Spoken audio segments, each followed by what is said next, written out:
I have a story for you. A story about the very first people, the very first rule, and the very first mistake. In the beginning, there was a beautiful place called the Garden of Eden.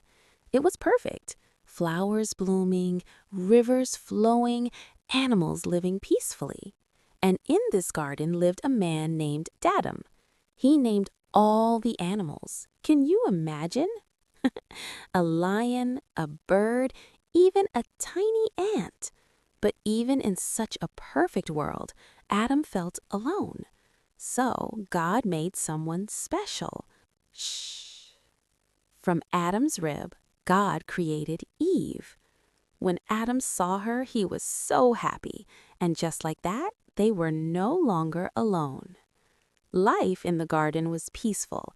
They could eat from any tree, run freely, laugh together. But God gave them one rule, just one. Do not eat from the tree of the knowledge of good and evil, for in the day you eat of it, you shall surely die. One quiet day, Eve stood near that tree, and suddenly a serpent appeared. It spoke. Did God really say you can't eat from any tree?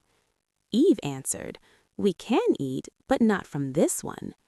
The serpent whispered, You will not surely die.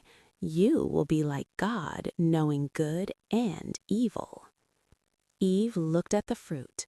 It was beautiful, tempting, and she thought, What if?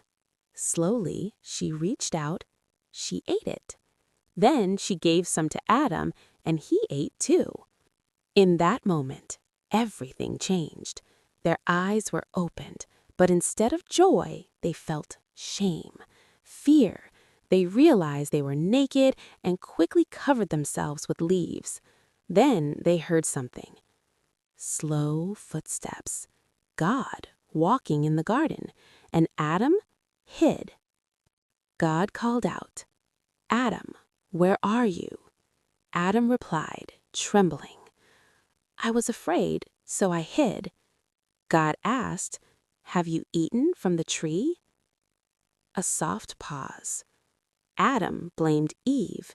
Eve blamed the serpent, and just like that, everything was broken. Because they disobeyed, they could no longer stay in Eden. They had to leave their perfect home. But listen closely. Even then, God made clothes for them and cared for them, because even in their mistake, they were still loved. And that's the story of Adam and Eve, a story that reminds us one choice can change everything. So, tonight, think carefully and choose wisely. Good night.